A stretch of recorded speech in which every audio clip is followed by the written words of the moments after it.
नमस्कार साथियों, जीके जी इस गुरु में आप सभी का वेलकम है। आज की क्लास में प्यारे साथियों यहाँ पे हम लोग बात करने वाले हैं बायोलॉजी के इंपॉर्टेंट एमसीक्यू जो आपके पैरामेडिकल एंट्रेंस एग्जाम में पूछे जाते हैं और इस बार भी आपसे पूछे जा सकते हैं। तो फटाफट से आज की लाइव क्लास को शेयर कर दीजिएगा और चैनल को सब्सक्राइब करके बेल आइकन को प्रेस कर लीजिएगा।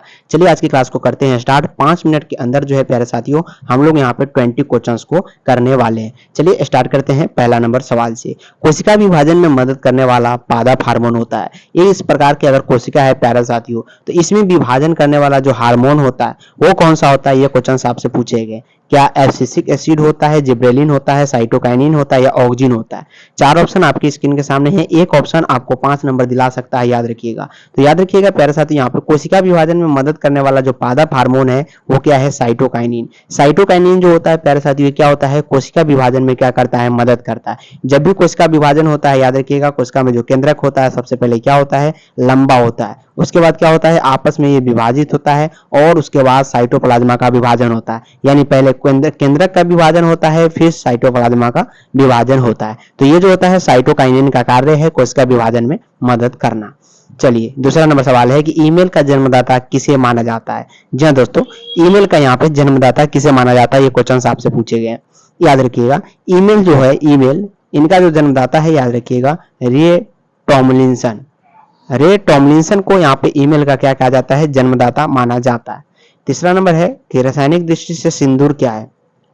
सिंदूर जो है रासायनिक दृष्टि से क्या है, कैल्शियम कार्बोनेट है, पोटेशियम नाइट्रेट है या मर्क्यूरिक सल्फाइड है, सोडियम क्लोराइड है। तो रासायनिक दृष्टि से सिंदूर के बारे में बात करेंगे, ये क्या है, एक प्रकार के मर्क्यूरिक सल्फाइड है। ऑप्शन नंबर यहाँ पे सी जो होगा बिल्कुल इस प्रश्न का राइट आंसर होगा। कार्बनिक यौगिक को रासायनिक गुण प्रदान करने वाला समूह कहलाता है। कार्बनिक यौगिक को रासायनिक गुण प्रदान करना है तो उस समूह को हम लोग क्या कहते हैं, ये क्वेश्चन आपसे पूछे गए। क्या क्रियाशील समूह है, क्रियात्मक समूह है, उदासीन समूह है या निष्क्रिय समूह है। तो कार्बनिक यौगिक को रासायनिक गुण प्रदान करने वाला समूह जो होता है उसको हम लोग क्या कहते हैं, क्रियाशील समूह। क्या बोलते हैं, क्रियाशील समूह बोलते हैं। ऑप्शन नंबर याद रखिएगा फंक्शनल ग्रुप होता है जो कार्बनिक यौगिक को रासायनिक गुण प्रदान करने का क्या करता है, कार्य करता है। यानी ऑप्शन नंबर यहाँ पे ए जो होगा बिल्कुल इस प्रश्न का राइट आंसर है। कौन सा विद्युत का चालक है, ये क्वेश्चन आपसे पूछे गए। 5 नंबर सवाल है, फटाफट से आंसर बताने का यहाँ पे प्रयास कीजिएगा। तो विद्युत का चालक जो होता है कौन होता है, क्या रबर है, तो बिल्कुल गलत है। शुद्ध जल जो होता है ये गलत है। लवण जल जो होता है ये विद्युत का चालक होता है जिसमें सोडियम NaCl मिलाया जाता है।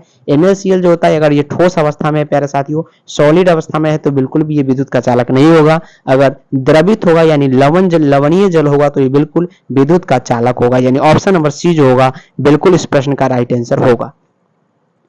6 नंबर है, फटाफट अंदाज में हम लोग क्वेश्चंस को कर रहे हैं, टाइम वेस्ट बिल्कुल भी नहीं है। संसार का सबसे छोटा पुष्प का नाम आपको यहाँ पे बताना है।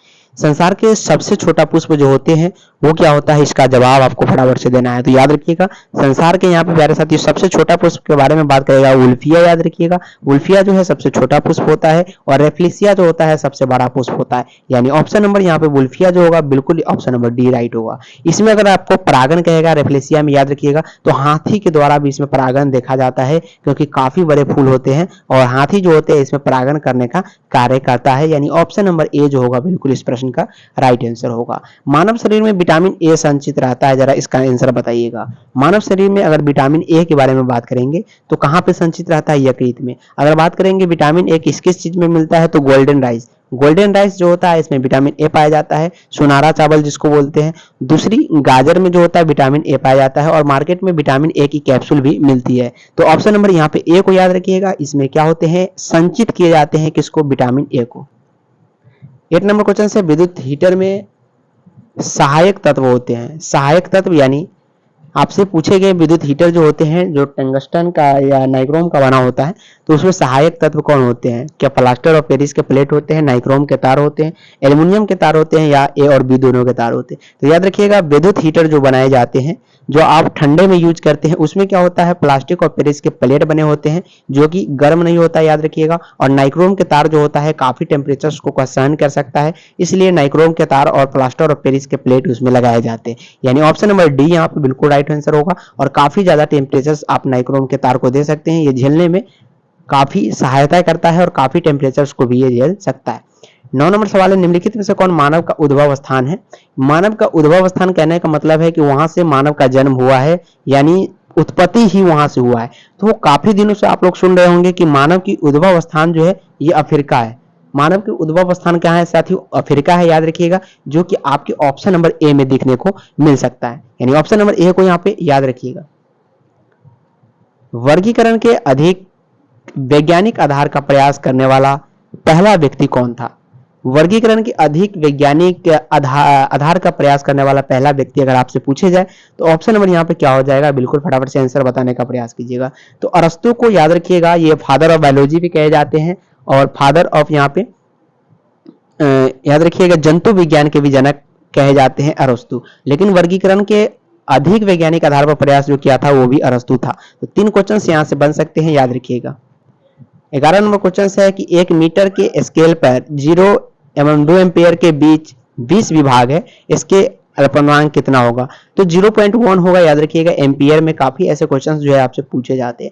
जैविक कृषि के मुख्य सिद्धांत में शामिल है, जैविक कृषि के मुख्य सिद्धांत में क्या क्या शामिल हो सकते हैं, ये क्वेश्चंस आपसे पूछे गए। जैविक कृषि के मुख्य सिद्धांत में अगर शामिल की बात करें, फसल चक्र याद रखिएगा, मिश्रित कृषि की खेती भी होती है और कार्बनिक चक्र होते हैं। 3 ऑप्शन जो आपको दिख रहा है काफी इंपॉर्टेंट है। ये जो सवाल है प्रीवियस ईयर क्वेश्चंस यानी पीवाईक्यू में भी पूछे गए और जैविक कृषि के मुख्य सिद्धांत में शामिल किया है। तो तीनों जो होता है याद रखिएगा जैविक कृषि के मुख्य सिद्धांत में शामिल है।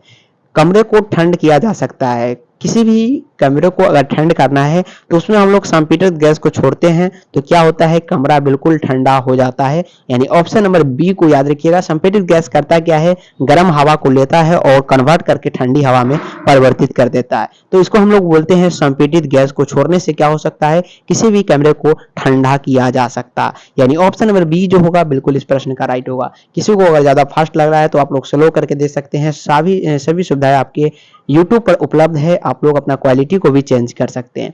साथ ही साथ 15 नंबर क्वेश्चन आपसे पूछे गए हैं कि कौन से जड़ें जो है श्वसन जड़ें कहलाती है, यानी उस जड़ से श्वास लिया जाता है। तो याद रखिएगा निमेटोफोरस, निमेटोफोरस जो होते हैं ये पादप के श्वसन जड़ें कहलाती है। ऑप्शन नंबर डी को फोकस कीजिएगा, काफी इंपॉर्टेंट क्वेश्चन है। इस प्रकार के क्वेश्चन जो है पादप जगत से आपसे पूछे जाएंगे, निश्चित रूप से प्रीवियस ईयर क्वेश्चन में भी पूछे गए हैं। सल्फ्यूरस अम्ल का रासायनिक सूत्र बताइएगा। काफी highlighted questions and star mark questions है। ऐसे सवाल आपको क्वेश्चंस देखने को मिल सकते हैं आपके पैरामेडिकल एंट्रेंस टेस्ट में। तो फटाफट से क्या कीजिए, एक बार लाइक सब्सक्राइब शेयर जो है फटाफट से कर दीजिए और कमेंट बॉक्स में अपना फीडबैक देना बिल्कुल भी नहीं भूलेंगे। तो सल्फ्यूरस अम्ल का रासायनिक सूत्र के बारे में बात करेंगे हम लोग, तो H2SO3 होता है सल्फ्यूरस। लेकिन सल्फ्यूरिक अम्ल के बारे में अगर बात करेंगे H2SO4 होता है। यहाँ पे सल्फ्यूरस और सल्फ्यूरिक में काफी अंतर है, आप लोग फार्मूला के हिसाब से देख सकते हैं। लेकिन अभी के लिए ऑप्शन नंबर सी बी जो होगा ये बिल्कुल राइट आंसर होगा। चलिए, पृथ्वी के वायुमंडल में ऑक्सीजन गैस की मात्रा कितनी होती है, ये सवाल पूछे गए। सबसे ज्यादा बात करेंगे तो नाइट्रोजन की मात्रा होती है, लेकिन ऑक्सीजन के अगर बारे में बात करेंगे 21% ऑक्सीजन और 65% मिनिमम जो होते हैं 65% यहाँ पे नाइट्रोजन पाए जाते हैं वायुमंडल में। लेकिन ऑक्सीजन के बारे में बात करेंगे 24% only for oxygen. Next question की ओर जरा बढ़े तो 17 नंबर सवाल है कि निम्नलिखित में से कौन जो है त्वरण का मात्रक नहीं हो सकता। त्वरण के मात्रक के बारे में बात करें तो किलोमीटर पर सेकेंड स्क्वायर में हम लोग त्वरण को लिख सकते हैं, ये इसका मात्रक बिल्कुल है। सेंटीमीटर पर सेकेंड स्क्वायर भी हो सकता है बट किलोमीटर पर सेकेंड नहीं हो सकता। स्क्वायर रहता तो चलता लेकिन पर सेकेंड डायरेक्ट नहीं होगा, यानी ऑप्शन नंबर सी जो होगा इस प्रश्न का राइट आंसर होगा। क्योंकि आपको यहाँ पे क्वेश्चंस में भी फोकस करना है, त्वरण का मात्रक है और नहीं में काफी कंफ्यूज होता है। तो नहीं पूछा गया है, नहीं जो है ऑप्शन नंबर सी नहीं है, इसलिए ऑप्शन नंबर सी जो होगा इस प्रश्न का राइट आंसर होगा। 18 नंबर सवाल है कि कौन जो है अधिक सक्रिय धातु है। एक्टिव मेटल्स के बारे में क्वेश्चन आपसे पूछे गए कि एक्टिव मेटल्स जो है कौन सा है, तो रुबिडियम। ये जो होते हैं प्यारे साथियों एक्टिव मेटल है, सबसे अधिक सक्रिय धातु के बारे में बात किए जाते हैं। सोडियम के परमाणु संख्या पूछेगा आपसे, परमाणु नंबर कितना होता है, सोडियम का 11 होता है, याद रखिएगा। इसी प्रकार हाइड्रोजन, हीलियम, लिथियम, लिथियम का 3 होता है। इसी प्रकार आप पीरियोडिक टेबल से भी देखिएगा तो हर एक साल 2 क्वेश्चन तो निश्चित रूप से आपके बिहार पैरामेडिकल में पूछे गए। सेकेंड लास्ट क्वेश्चन है कि चिपको आंदोलन का मुख्य उद्देश्य क्या था। क्या चिपको आंदोलन का मुख्य उद्देश्य किसी वृक्ष को बचाना था, या वनों की कटाई से रोकना था, सिंचाई रोकना था, साक्षरता रोकना था। चिपको आंदोलन का महत्व है प्यारे साथियों, जब पेड़ को काटा जा रहा था भारी संख्या में तो वहां के पहाड़ी पर के आदमी जो थे वो वृक्ष को बचाने के लिए पेड़ से चिपक जाया करते थे और कहते कि वृक्ष के साथ हमको भी काट दो। तो इसको हम लोग चिपको आंदोलन के नाम से जानते हैं और ऑप्शन नंबर ए बिल्कुल राइट होगा। सुंदरलाल बहुगुणा जो है इसका मुख्य आधार माने जाते हैं, इन्होंने ही चिपको आंदोलन की शुरुआत की थी। तो ऑप्शन नंबर यहाँ पे ए जो होगा बिल्कुल राइट आंसर होगा। आज का लास्ट क्वेश्चन है, स्पेक्ट्रम प्राप्त करने के लिए किसका उपयोग किया जाता है? याद रखिएगा, स्पेक्ट्रम प्राप्त करने के लिए यहाँ पे प्रिज्म का उपयोग